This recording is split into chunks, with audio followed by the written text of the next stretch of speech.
And go with the home team. The executive director of the Mississippi Sports Hall of Fame, Bill Blackwell, joins us right now. And first, thanks for your time. And second, I'll start you off with, I hope this is not an insulting question. It's more out of curiosity.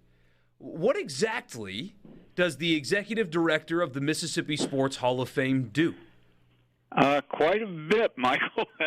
It depends on the day, of course, but we are a nonprofit 501c3, so all of our operating budgets have to be raised. Some of that comes from admissions, although a very small percentage of that. Some of that comes from rentals of the building, which thankfully we've been very busy with.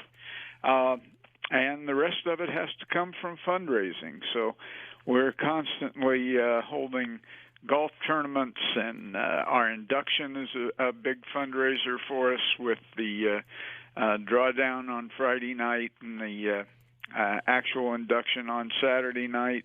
Right now we're busily trying to get ready for a fall golf tournament and also for selection of next year's class. Bill, when you look at the watch list you guys sent us, and it's got all the great players in the state of Mississippi on it, there seems like there's a lot of last year's finalists have returned for another season of college football. In your time doing this, is this the most returning finalists you've seen in a season? You know, I'm not sure, but it is a large number. There's 5 of the 10 schools that play football whose last year's nominee will be returning. So that's 5 names you can put on a watch list and keep an eye out for. It does not mean that they'll be the ones selected. The way the C. Spire Connerly Trophy is selected, each school gives us a nominee towards the end of the season. Right. We then send those 10 names out to a group of media throughout the state, and they vote on who they think is the most outstanding player in the state of Mississippi.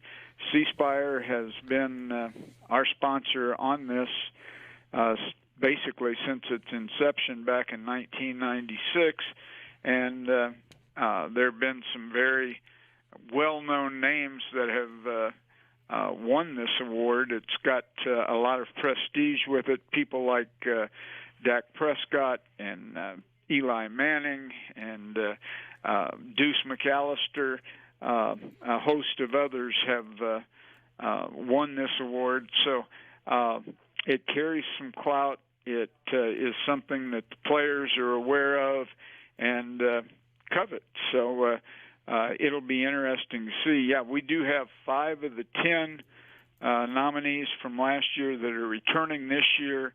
Among those, Jackson State quarterback Shedeur Sanders, Mississippi State quarterback Will Rogers, Mississippi Valley running back Caleb Johnson, USM defensive back Malik Shorts, and Millsaps wideout Moise Tezo. And these guys were all representatives of their school a year ago, and then, of course, there's going to be new people popping up, whether it's coming from the quarterback battle at Ole Miss or whether it's their new running back that transferred in, Mr. Evans. Alcorn's got C.J. Bowler, who should be a good player for them. Belhaven's got Colby Blunt. Delta State has a big 6'4" defensive end, Tim Williams, that is expected to be a big contributor to their success this season. Jackson State, besides Shedeur Sanders, also has Travis Hunter, who was the top-rated high school player in the nation last year. So he's supposed to play 2 ways, both on offense and on defense. So there's just a number of quality players, as there always is in the state of Mississippi. And just because a player is not on this list at this time doesn't mean that we won't be seeing them in November when it's time to announce this. If Mississippi State were to have a wide receiver or a player that had a tremendous season, they can still be nominated for the Connerly Trophy, correct? Sure. This is just to keep everybody's interest in this, make them aware that the Connerly Trophy, the C. Spire Connerly Trophy, is going to be given out November 29th, and these are guys that might be on that list of the final 10. Obviously, when you look at this list, the name that kind of stands out is Will Rogers. Sort of the same way if you look back a season ago, I think Matt Corral, everybody thought that when we got to November, we would be hearing his name called. With Rogers, it's so much fun to talk about him because he doesn't get a lot of love nationally. But here in his home state, I think right now you would probably say he's the favorite to win this award. Well, and it was no shoe-in last year. I mean, Matt did end up winning it, and I think a lot of people expected that. But Will had a great season a year ago, and if he duplicates that, he may be the shoe-in. You just don't know. Like you say, it could be one of his wideouts. It could be a defensive player from one of the schools. So just an interesting avenue to be watching for throughout the season. Bill Blackwell of the Mississippi Sports Hall of Fame joining us right now on the Farm Bureau phone line.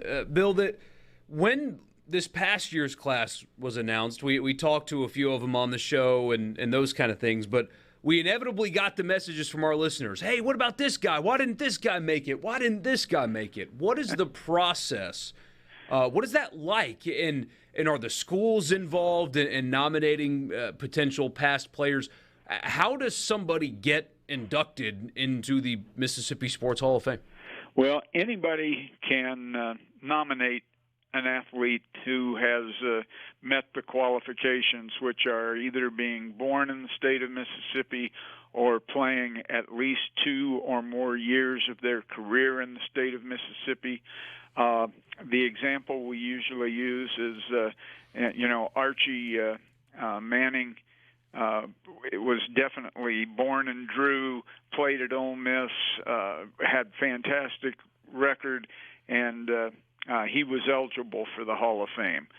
Peyton, his oldest son, was born in Louisiana, played at Tennessee, so he is not eligible for induction here, whereas younger brother Eli very possibly will get in as soon as he's eligible after being retired for 5 years because he played at Ole Miss, even though he was born in Louisiana.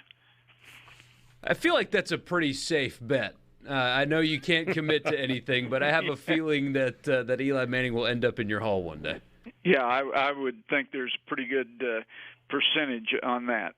And then after someone is nominated and we find out they're eligible, there is a form on our website.